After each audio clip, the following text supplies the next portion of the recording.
Starting off section 1.5, first thing to mention is it's really just a continuation of section 1.4 where we were looking at linear functions. This is particularly looking at slope. We'll talk about parallel and perpendicular lines and then the average rate of change. So you'll see in our objectives here, we are going to be finding slopes and equations of parallel and perpendicular lines. As a second topic, we'll be interpreting slope as a rate of change. We know it's the change in y over the change in x. It is a rate of change. And then more particularly, we'll be finding a function's average rate of change. The average rate of change is just the end point minus the beginning point divided by the change in time. If we're talking about, like I'm trying to find average velocity, I'd say, well, if I've traveled a distance of 100 miles in 2 hours, then on average, I've traveled 50 miles per hour because 100 divided by 2. Now, if we start off talking about slope and how it affects lines, the first two things here are really saying the same thing. It says, if two non-vertical lines are parallel, if you know two lines are parallel in a plane, they're not touching each other, the only way that could happen is if they have the same slope. Now, let's word that the other way around. If I tell you two distinct non-vertical lines have the same slope, so if I tell you, hey, two lines have the same slope, what do you know about them? You know that they're parallel, period. Parallel lines have the same slope. Lines that have the same slope are parallel. So 1 and 2 is really just saying it's a two-way relationship. Now, 3, well, what if they're vertical lines? Remember, vertical lines have an undefined slope because the denominator is 0 since the x values are the same for everything on a vertical line. But what I can say, any two distinct lines, if they both have undefined slopes, well, then automatically they're parallel because every vertical line is parallel to any other vertical line. Now, this an example here. If I ask you to write an equation of a line that's passing through the point -2, 5, and it's parallel to the line whose equation is y equals 3x plus 1, well, that's going to be easy because we know the line that you're given that you need to be parallel to is automatically in slope-intercept form. It has a slope of 3. Well, the line that's parallel to that would also have a slope of 3. So I know that since the slope of the line I need to be parallel is to, my line has to have a slope of 3. And then the point, -2, 5, so I'm going to say, well, all I'm going to do is I'm going to plug that into the point slope equation. And I didn't show the point slope equation here, but remember, that's y minus y1 is equal to m times x minus x1.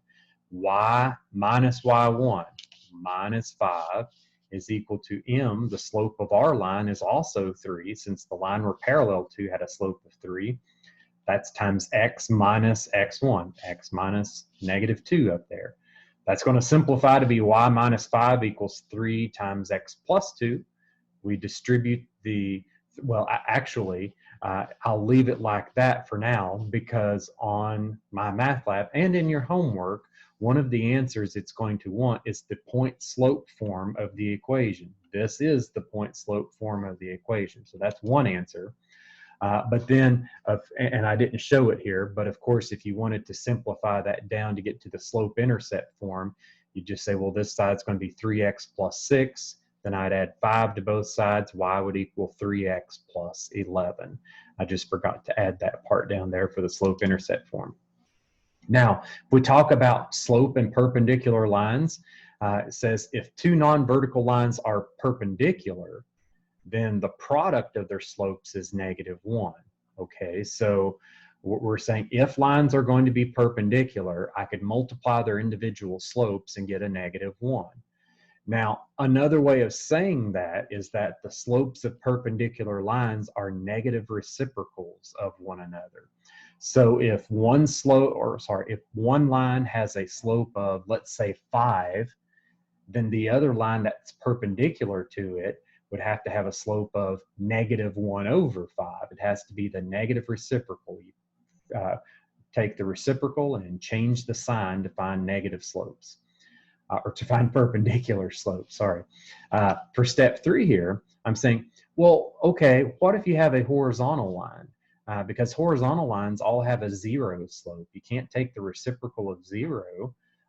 So please notice I'm saying a horizontal line having a zero slope is perpendicular to a vertical line having an undefined slope. So technically you are saying, well, the reciprocal of zero is 1 over 0. That's undefined.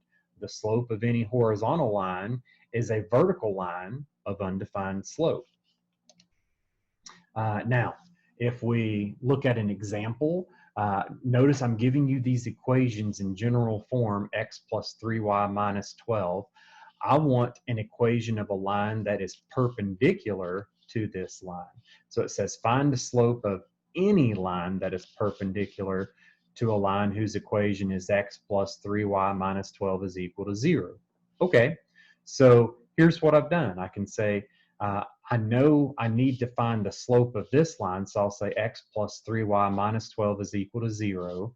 In order to find the slope, I went ahead and solve for y. So I said, well, I know that 3y is going to equal negative x plus 12. When I move those to the other side, they have to change signs. Now I divide by 3 and I get y is equal to negative 1/3 x plus 4. Now, the slope of this line is negative 1/3. Okay, so the slope of the line that we need that's going to be perpendicular to that has to be the negative reciprocal. Well, the reciprocal of 1/3 is 3, and I need to change the negative to a positive. So the slope of any line perpendicular to this line is 3. Now, if I wanted to find a specific line, well, hey, how about y equals 3x? That would be perpendicular to this. It didn't make any restriction to going through a specific point, so I don't need to use the point slope formula. I could say y equals 3x, perfect answer for this problem. Now let's look at an application problem here. Say I tell you in 1990, 9 million adult men in the United States lived alone. In 2008, 14.7 million adult men in the United States lived alone.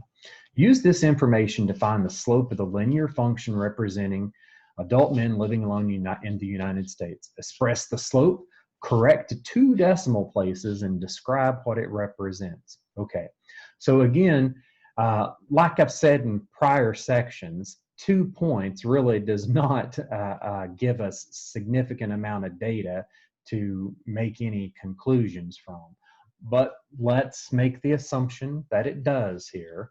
And we're saying, well, all right, if we're going to form the ordered pairs, our first ordered pair in the year 1990, the y value, the number of adult men that were alone, living alone, was 9 million. So I said 1990, and I just said 9.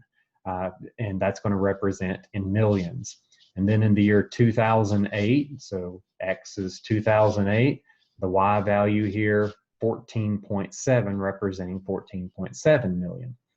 Now, when I'm using the ordered pairs, 1990 and 2000, the 1990 comma 9 and 2008 comma 14.7, we're supposed to compute the slope.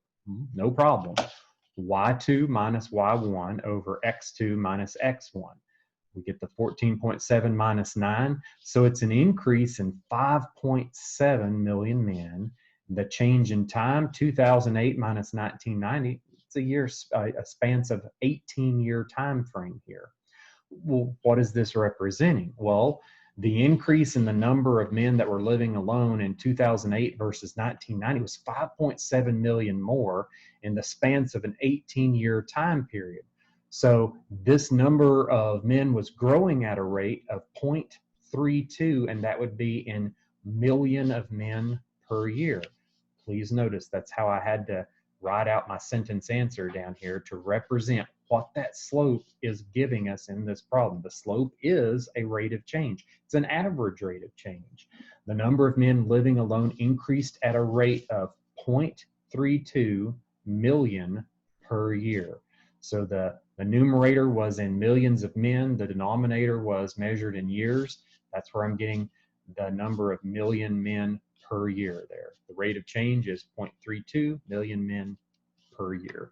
So if you were estimating how much that is in 2020, you could just say, well, we would have to assume, if we had no other information, that this rate continues by 0.32 million per year, and you would take the 14.7 million plus the number of years difference, which would be 12 years more, times 0.32 to get the current number.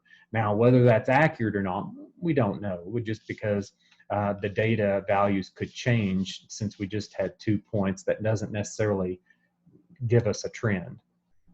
Now, what I just did with that problem, though, was I was using the slope, m, as an average rate of change. It is an average rate of change. Here's a slightly different way of thinking about the average rate of change, but I really don't want you to think of this as anything different. Remember, slope is the change in y over the change in x. y2 minus y1 over x2 minus x1. This is just a different notation for that. If I'm asking you the average rate of change from a point x1 to a point x2, x1 is going to have the coordinates x1 and f of x1, and x2 is going to have the coordinate x2 and f of x2. This is just a slightly fancier way of saying your slope formula. You'd still say, well, then the average rate of change should be given by the slope. It's the change in the y values over the change in the x values. The change in the y values, instead of y2 minus y1, it's f of x2 minus f of x1. And the change in the x, x2 minus x1. Same idea. Now, we'll use that average rate of change formula, though, to represent values within functions. Like I could say, I want you to tell me what the average rate of change is on f of x is equal to x cubed from -2 to 0. And you say, well, all right, on average, how far does it change? So I could say, well, it's the ending point minus the beginning point.